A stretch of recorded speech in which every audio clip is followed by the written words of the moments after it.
श्री स्वामी समर्थ। स्वामी महाराज तुमच्या सर्व चांगल्या इच्छा पूर्ण करो ही स्वामींच्या चरणी प्रार्थना करते आणि आजच्या या नवीन व्हिडिओला सुरुवात करते। शिवाचे उग्र आणि भीषण असे स्वरूप म्हणजेच कालभैरव। पंचमुखी शिवाच्या दक्षिणेकडील मुखालाही भैरव म्हणतात। तसेच भैरव हा शिवाचा एक प्रमुख गण असल्याचे मानले जाते। पुराणाच्या मते, कालिकी पुराणांच्या मते पार्वतीच्या शापाने महाकाळ हा गण भैरवाच्या रूपाने जन्माला आला। त्याचा जन्म रात्रीच्या 4थ्या प्रहरी झाल्याचे मानले जाते। कार्तिक वद्ध अष्टमीला भैरव जयंती हे काम्य व्रत केले जाते। गळ्यात नरमुंड माळा, हातात नरमुंड, अंगावर हत्तीचे कातडे, सापाचे दागिने 4, 8, 12 अधिक हातातून तलवार, बाण, त्रिशूळ, दोरी, 5 चेहरे इत्यादी रूपातील भैरव नावाप्रमाणेच उग्र भासतो। दांडगाई करणाऱ्या माणसाला टोळ भैरव म्हणतात। याचे कारण भैरवाची उग्रता आहे। तर कालभैरव जयंती यंदा 2025 मध्ये 12 नोव्हेंबर वार बुधवार या दिवशी साजरी केली जाणार आहे।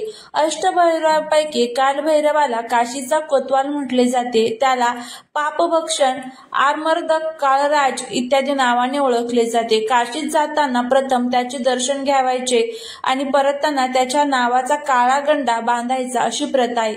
उज्जैन जवळील भैरवगड या कोटात त्याचे भव्य मंदिर आहे। कालभैरवाची पूजा केल्याने सर्व नकारात्मकता दूर होते। तंत्र आणि मंत्र सिद्धीसाठी देखील तो पूजनीय आहे। ग्रहांच्या त्रासांपासून मुक्ती होण्यासाठी देखील कालभैरवाची पूजा केली जाते। कालभैरव जयंतीच्या निमित्त उपवास आणि पूजा केल्याने अकाली मृत्यूचे भय कमी होते, रोग आणि दोष देखील दूर होतात।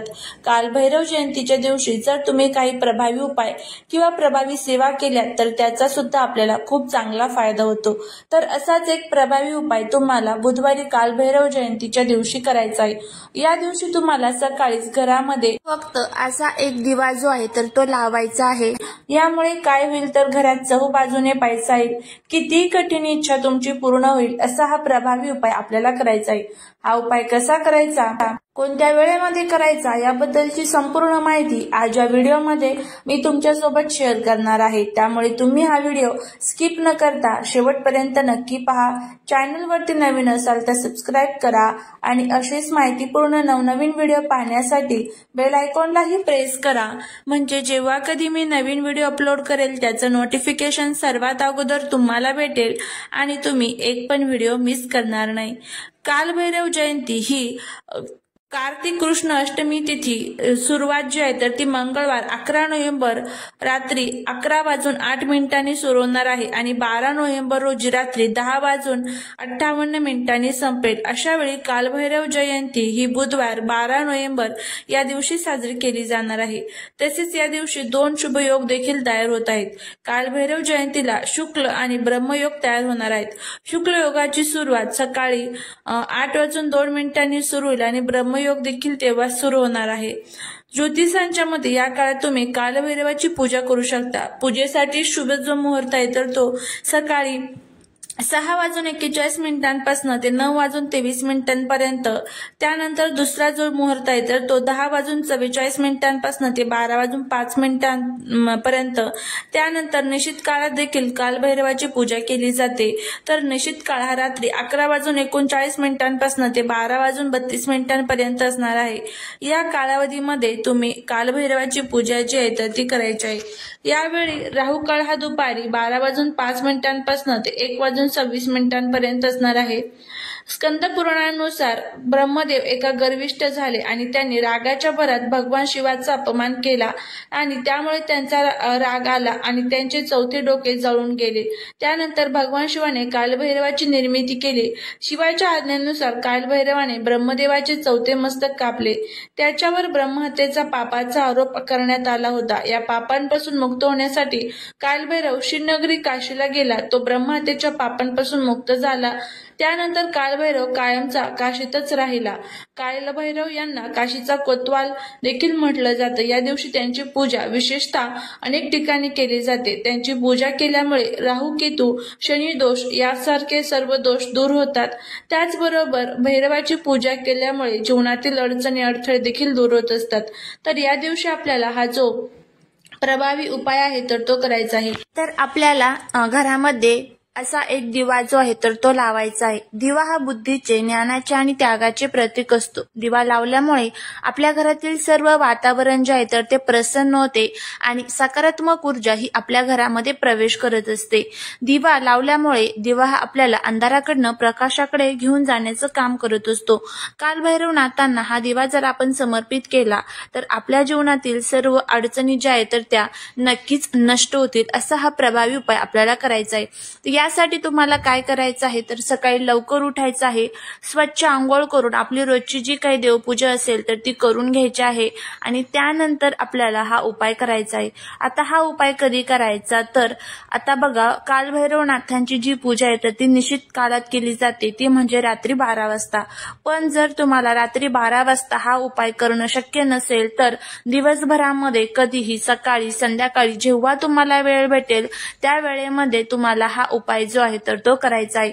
आता हा दिवा जर तुम्हाला शक्य असेल, तुमच्या आजूबाजूला जर कुठे कालभैरवनाथांचं मंदिर असेल तर त्या मंदिरामध्ये तुम्ही लावू शकता, पण नाहीच शक्य, तुमच्या आजूबाजूला कुठेही कालभैरवनाथांचं मंदिर नाहीये तर आपल्या घरामध्ये देखील तुम्ही हा दिवा लावा, किंवा महादेवांचं मंदिर असेल तर महादेवांच्या मंदिरामध्ये देखील तुम्ही हा दिवा लावू शकता। हा दिवा लावण्यासाठी आपल्याला काय लागणार आहे, आपल्याला एक प्लेट घ्यायची आहे, थोडेसे तांदूळ घ्यायचे आहे, एक मातीची पंती घ्यायची आहे, मातीचाच दिवा घ्यायचा आहे, इतर कोणत्याही धातूचा दिवा चालणार नाही। त्याचबरोबर लाल कलावा जो असतो तर त्या लाल कलाव्याची वात तुम्हाला घ्यायची आहे, 4 वाती आपल्याला इथे लागणार आहे आणि त्याचबरोबर थोडंसं आपल्याला मोहरीचं तेल लागणार आहे। मोहरीचं तेल नसेल तर तिळाचं तेल घ्या। आता मोहरीचंही तेल नाहीये, तिळाचंही तेल नाही तर जे कोणतं पूजेसाठी तेल वापरतात ते घ्या आणि त्याचबरोबर थोडीशी पिवळी मोहरी घ्या। त्यानंतर प्लेट घ्यायची आहे, त्या प्लेटमध्ये तांदूळ ठेवायचे, त्या तांदळावरती दिवा ठेवायचा, 4 मुखी दिवा आपल्याला प्रज्वलित करायचा आहे। त्यामुळे ज्या 4 वाती आपण घेतलेल्या आहेत तर त्या पूर्व, पश्चिम, उत्तर, दक्षिण अशा 4 दिशेला 4 वाती तुम्हाला घालायच्या आहे। त्यानंतर या दिव्यामध्ये मोहरीचं तेल घालायचं आहे। मोहरीचं तेल नसेल तर जे कोणतं असेल ते घ्या आणि त्याचबरोबर थोडीशी पिवळी मोहरी आपल्याला घालायची आहे। त्यानंतर दिवा प्रज्वलित करायचा आहे। दिवा हा प्रज्वलित करून देवाला हळदी कुंकू अक्षता अर्पण करायचे आणि दिवा हा आपल्याला आपल्या देवघरासमोर ठेवायचा आहे। मंदिरामध्ये लावत असाल तर मंदिरामध्ये कालभैरवनाथांच्या समोर गाभाऱ्यामध्ये जिथे कुठे दिवा लावून देत असेल तिथे लावायचा आणि त्याचबरोबर एक वेळेस कालभैरवाष्टकमचं पठण करायचं आणि एकदा ओम कालभैरवनाथाय नमः या मंत्राचा जप करायचा। किती वेळेस तर 1 माळ म्हणजेच 108 वेळेस या मंत्राचा जप करायचा। या 2 सेवा करायच्या, कालभैरवनाथांना प्रार्थना करायची, जे काही माझ्याकडनं चुकून पाप झालेलं आहे तर त्याची मला क्षमा करा अशी प्रार्थना मागायची आणि त्यानंतर आपल्याला आपल्या घरी यायचं आहे, किंवा घरामध्ये हा उपाय केला तर तिथेही तुम्हाला क्षमा प्रार्थना जी आहे तर ती मागायची आहे। असा हा उपाय करून बघा, कितीही वाईट दोष तुमच्या घराला लागलेले असेल तर ते दूर होतात, दारिद्र्य नष्ट होतं, शत्रू एखादा त्रास देत असेल तर तो शत्रूंचा त्रास देखील नष्ट होतो। असं हे दीपदान कालभैरव जयंतीच्या दिवशी आवर्जून करा। झालेली सेवा ही महाराजांच्या चरणी रुजू करते। व्हिडिओ जर आवडला तर लाईक, शेअर आणि सबस्क्राईब करायला विसरू नका। भेटूया पुढच्या एका छानशा नवीन व्हिडिओ सोबत, नवीन माहिती सोबत। श्री स्वामी समर्थ।